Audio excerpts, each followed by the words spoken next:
मंगलवार को छत्तीसगढ़ के विधानसभा भवन में एक विशेष सत्र का आयोजन हुआ। ये इस विधानसभा भवन में आखिरी सत्र था।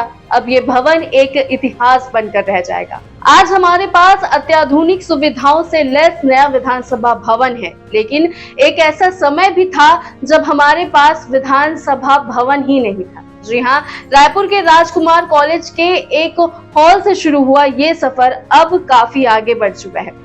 आज के इस वीडियो में इस यादगार सफर पर बात करते हैं। नमस्कार, मैं सोमा सिंह और आप देख रहे हैं वयम छत्तीसगढ़।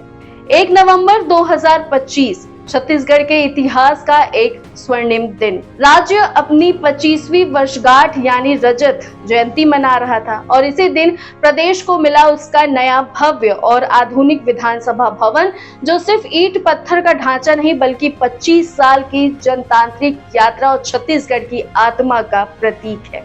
लेकिन ये गौरवमयी अध्याय यहीं से नहीं शुरू हुआ था।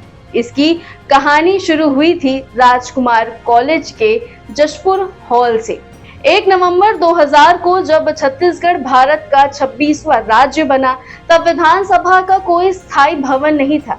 राज्य का पहला विधानसभा सत्र 14 दिसंबर 2000 को राजकुमार कॉलेज रायपुर के जशपुर हॉल में आयोजित हुआ। कुर्सी, टेंट, फर्नीचर सभी किराए पर लाए गए थे। पहले सत्र के बाद महसूस हुआ अब अपनी एक पहचान होनी चाहिए, अपना एक घर चाहिए। इसके बाद रायपुर में सरकारी भवनों का निरीक्षण किया गया और भारत सरकार के राजीव गांधी जल ग्रहण मिशन कार्यालय को विधानसभा भवन के रूप में चुना गया। थोड़े बहुत मॉडिफिकेशन के साथ 27 फरवरी 2001 को यही आयोजित हुआ छत्तीसगढ़ का दूसरा विधानसभा सत्र और इसी सत्र में प्रस्तुत हुआ राज्य का पहला बजट 2001 और 2 का। धीरे धीरे इसमें जनता और जनप्रतिनिधियों की सुविधा के लिए बदलाव होता रहा। गांधी जी की प्रतिमा स्थापित की गई, राष्ट्रीय प्रतीक सत्यमेव जयते लगाया गया, दर्शक दीर्घा और अधिकारी दीर्घा बनाई गई। ये भवन रायपुर सिटी से 12 से 15 किलोमीटर दूर था। इससे सदस्यों की सुविधा के लिए चिकित्सालय, रेलवे आरक्षण काउंटर और डाकघर भी खोले गए।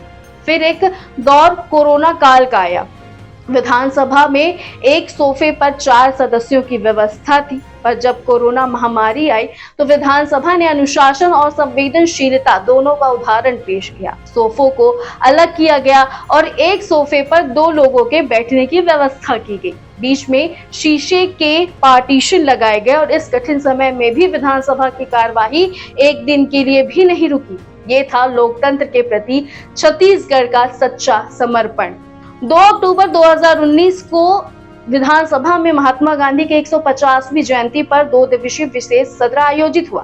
विधानसभा परिसर में गांधी प्रदर्शनी लगी, नाटक मंचित हुआ और मुख्यमंत्री, राज्यपाल, विधायक और विधानसभा सदस्य सबने खादी कुर्ता, जैकेट और महिलाएं साड़ी पहनकर विधानसभा पहुंची। वो विधानसभा जिसकी शुरुआत कभी कॉलेज के हॉल में हुई थी, आज अंतर्राष्ट्रीय स्तर तक के सम्मेलनों की मेजबानी कर चुका है। यहाँ पीठासीन अधिकारियों से लेकर एशियाई स्तर तक के सम्मेलन आयोजित किए जा चुके हैं।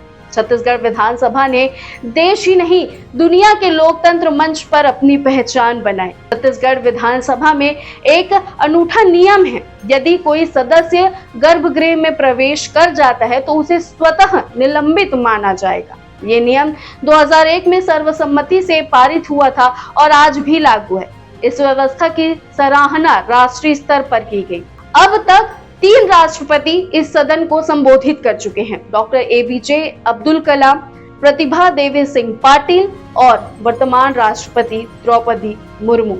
राज्य गठन के शुरुआती दिनों में मंत्रालय DK अस्पताल के 2 कमरों में चलता था। उसी 2 कमरों में शुरू हुई ये यात्रा आज नया रायपुर के आधुनिक, भव्य और आत्मगौरव से भरे विधानसभा भवन तक पहुंच चुकी है। ये भवन केवल पत्थरों से नहीं बना, ये छत्तीसगढ़ की 25 वर्षों की यात्रा का प्रतीक है।